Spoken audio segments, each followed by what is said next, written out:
Red టీవీలో మీ వ్యాపార ప్రకటనల కోసం ఈ నంబర్ని సంప్రదించండి 6281747728. Hello guys, welcome to our channel. This is Teja. ప్రస్తుతం మనతో పాటు సీనియర్ జర్నలిస్ట్ తమ్ము బాలాజీ గారు ఉన్నారు. నమస్తే సార్. నమస్తే. జగన్ మోహన్ రెడ్డి గారు ఏదైనా కొత్త వ్యూహం చేస్తున్నారా? ఎందుకంటే పవన్ కళ్యాణ్ గారు ఎక్కడి నుంచి అయితే పోటీ చేస్తున్నారో పిఠాపురంలో అక్కడ ఒక లేడీ అభ్యర్థిని పెట్టడం జరిగింది. అలాగే బాలకృష్ణ హిందూపురం నుంచి పోటీ చేస్తున్నారు, అక్కడ కూడా ఒక లేడీ అభ్యర్థిని పెట్టడం జరిగింది. అలాగే మంగళగిరిలో కూడా లోకేష్ గారు ఆపోజిట్ గా ఒక లేడీ అభ్యర్థినే పెట్టారు, లావణ్య. సో ఎందుకు వీళ్ళ ముగ్గురి పోటీ చేస్తున్న ఆ స్థానంలో లేడీస్ మాత్రం ఎందుకు పెట్టారు ఆయన? జగన్ ఈసారి కొంత సోషల్ ఇంజనీరింగ్ చేస్తున్నాడు.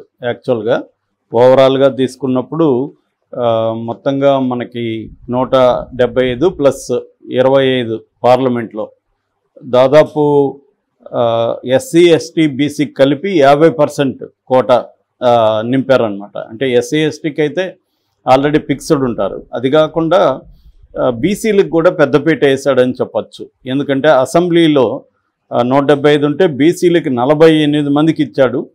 అట్లాగే 25లో 11 మందికి బీసీలకి ఇచ్చాడు.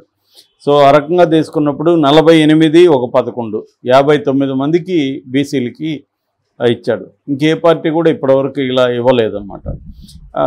అట్లాగే మహిళలకు సంబంధించి 24 మందికి ఇచ్చాడు 200లో. అంటే 19 ఏమో ఇది అసెంబ్లీ, 5 మందికేమో ఎంపీలుగా ఇచ్చాడు. అది కూడా గతంతో పోలిస్తే పెరిగినట్టే. అంటే నిజానికి సరైన ప్రాతినిధ్యం అయితే కాదు. జగన్ కూడా అదే అన్నాడు, నాకు సాటిస్ఫాక్షన్ లేదు, బట్ ఈసారికి ఇది ఇంత మాత్రమే చేయగలిగానని. సో ఏదేమైనా మొత్తంగా 200లో 24 మందికి మహిళలకు ఇచ్చాడు. సో ఇదన్నిటి ఒక ఎత్తు అయితే, ఇప్పుడు మొత్తంగా మనకి కూటమి నుంచి ప్రధానంగా 4 మీద జగన్ ఫోకస్ చేస్తున్నాడు. ఒకరేమో చంద్రబాబు, రెండవది పవన్ కళ్యాణ్, మూడవది లోకేష్, నాలుగవది బాలకృష్ణ. అవును, ఈ 4 ఓడించాల్సిన టార్గెట్ పెట్టుకున్నాడు, ఓడించాలని. అయితే కుప్పంలో ఎప్పటి నుంచో భరత్ పనిచేసుకుంటూ వస్తున్నాడు. ఆయన వన్నికుల క్షత్రియ కులం. సో తను అక్కడ పనిచేస్తున్నాడు. ఆల్రెడీ కుప్పంలో చంద్రబాబును ఓడించడానికి పెద్దిరెడ్డి రామచంద్రరెడ్డికి కూడా బాధ్యత అప్పగించాడు. లోకల్ ఎలక్షన్ అంతా కూడా ఒక రకంగా వైసీపీనే స్వీప్ చేసింది. మరి ఇప్పుడు ఏం జరుగుతుందో చూడాలి. అక్కడ మొన్ననే హంద్రీని జలాలను కూడా ఇచ్చారు. తర్వాత అక్కడ అనేక అభివృద్ధి కార్యక్రమాలను కూడా జగన్ చేస్తున్నాడు. సో అదొకటి. ఇక ఇప్పుడు టాపిక్ ఏంటంటే అందరూ కూడా చర్చించుకుంటుండేది ఒక విచిత్రమైన విషయం కనబడుతుంది. అదేంటంటే మిగతా ముగ్గురు, ఇటు బాలకృష్ణ కానీ, ఇటు పవన్ కళ్యాణ్ కానీ, లోకేష్, ఈ ముగ్గురు మీద మహిళలను రంగంలోకి దించాడు జగన్. సో ముందుగా బాలకృష్ణ విషయం తీసుకుంటే హిందూపురం అనేది 1983 నుంచి కూడా తెలుగుదేశానికి కంచుకోట. అప్పట్లో ఎన్టీఆర్ అక్కడ గెలిచాడు. తర్వాత హరికృష్ణ, బాలకృష్ణ వాళ్ళ బ్రదర్, తను అక్కడి నుంచి గెలిచాడు. ఇతను కూడా 2014 తర్వాత గెలుస్తూనే వస్తున్నాడు, ఎవరు, బాలకృష్ణ.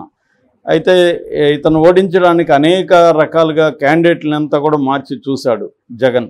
ఫస్ట్ నవీన్ నిచ్చల్కి ఇచ్చాడు, నవీన్ నిచ్చల్ ఓడిపోయాడు. తర్వాత ఇక్బాల్ అనే ఒక పోలీస్ ఆఫీసర్ని తీసుకొచ్చి అక్కడ రంగంలోకి దించాడు, పోలీస్ ఆఫీసర్లు కూడా ఓడిపోయారు. తర్వాత ఎవరిని దించాలనేది తెలియట్లేదు. ఇక్బాల్కి మళ్ళీ ఎమ్మెల్సీగా ఇచ్చాడు. మళ్ళీ ఇక్బాల్నే దించుదామంటే ఇక్బాల్ ఏమో సరిగా అక్కడ పనిచేయలేదు. ఇక 3 గ్రూపులుగా విడిపోయారు. అక్కడ వైసీపీలోనే 3 గ్రూపులు అయిపోయినాయి. ఈ క్రమంలో అక్కడ బేలూరు రామకృష్ణారెడ్డి అని అతని హత్య జరిగింది. దానివల్ల అక్కడ గందరగోళమైన పరిస్థితులు నెలకొన్నాయి. సో దీంట్లో బెటర్ ఆప్షన్ ఏందని ఆలోచించినప్పుడు అతనికి టిఎన్ దీపిక అనే ఆమె కనిపించింది.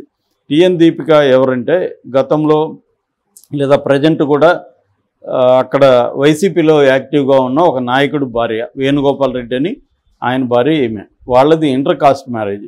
ఈమెదేమో కురుబ కులం, ఇతనేమో రెడ్డి.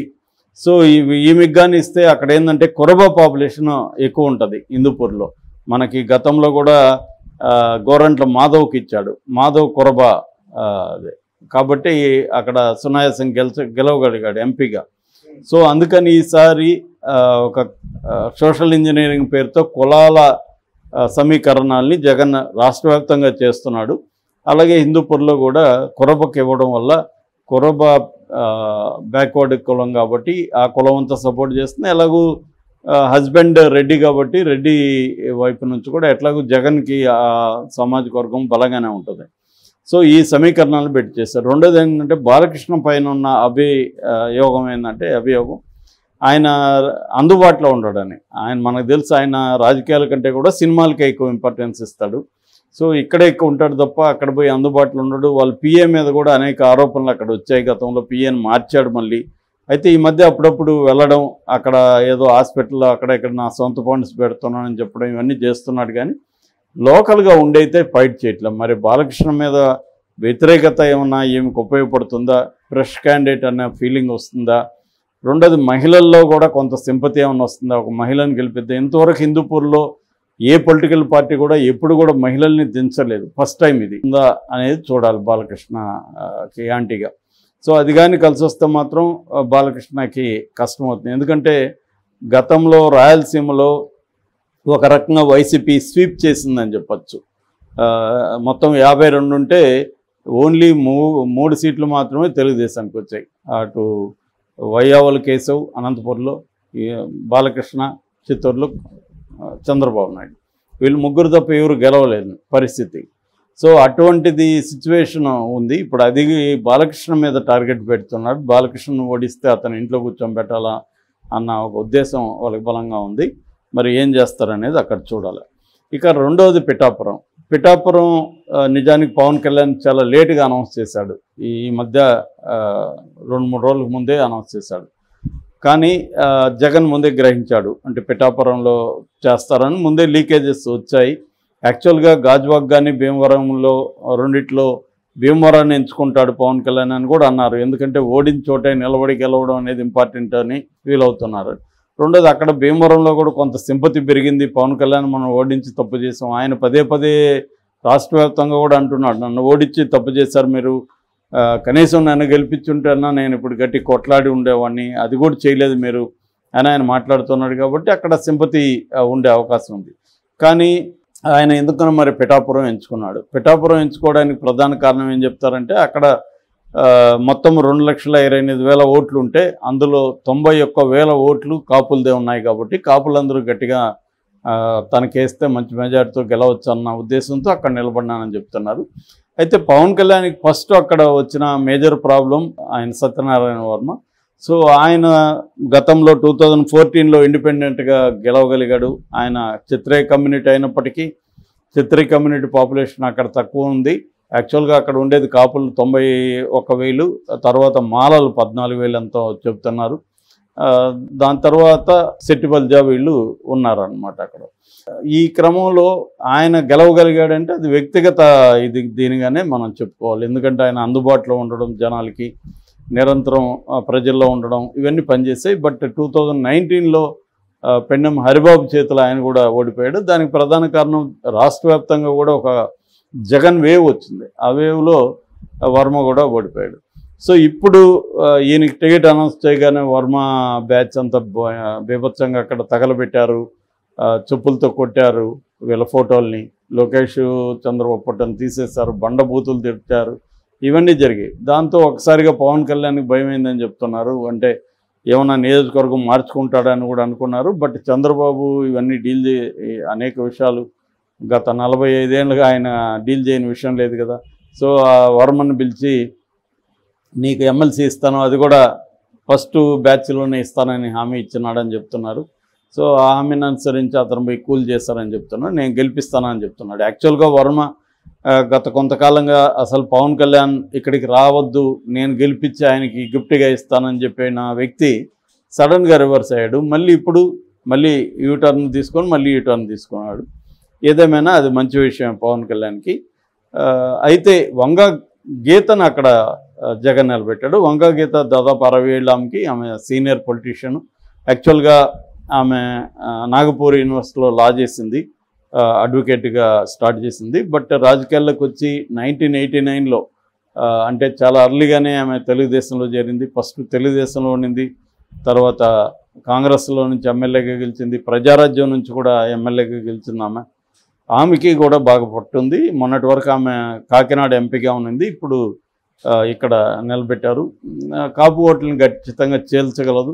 కానీ పవన్ కళ్యాణ్కు ఉండే కరిష్మాకి ఆమె నిలబడుతుందా లేదా అన్నది చూడాలి. రెండోది ఏంటంటే ఆమె లోకలు మహిళా ఓటర్లు ఆమెకు అండగా నిలబడే అవకాశం ఉంది. ఏదేమైనా ఈజీ అయితే పవన్ కళ్యాణ్ కాదు, కొంత టఫ్గానే ఉంటుంది. అక్కడ డబ్బులు కూడా జగన్ పెద్ద ఎత్తున కుమ్మరించే అవకాశాలు కూడా ఉన్నాయి.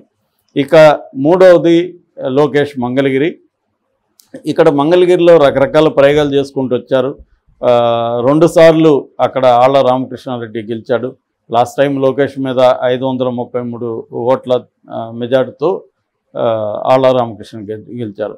కానీ లోకేష్ అయితే తెలివైన నిర్ణయం తీసుకున్నాడు. ఎక్కడైతే ఓడిపోయామో అక్కడే మళ్ళీ మనం పనిచేయాలని చెప్పి అతను ఓడిపోయినప్పటి నుంచి కూడా దాని మీద కాన్సన్ట్రేట్ చేసి పనిచేస్తున్నాడు. అయితే జగన్ ఏం చేశాడంటే అక్కడ ఫస్ట్లేమో గంజి చిరంజీవిని పెట్టాడు. గతంలో తెలుగుదేశం నుండి తర్వాత వైసీపీలోకి వచ్చిన గంజి చిరంజీవిని అనుకున్నారు. ఆ తర్వాత కాండ్రు కమలా పేరు బయటకు వచ్చింది. సడన్గా ఇప్పుడు మురుగుడు లావణ్య అనే అమ్మాయి పేరు బయటకు వచ్చింది. అసలు ఎవరు ఈ మురుగుడు లావణ్య అంటే, ఈ అమ్మాయికి కూడా ఇటు అత్తింటి వారి వైపు నుంచి తల్లింటి వారి వైపు నుంచి కూడా మంచిగా, అమ్మగారింటి వైపు నుంచి కూడా మంచిగా పొలిటికల్ బ్యాక్గ్రౌండ్ ఉంది. ఈమె ఎవరో కాదు, కాండ్రు కమల కూతురే. కాండ్రు కమల ఇంతకుముందు ఎమ్మెల్యేగా గెలిచిన వ్యక్తి.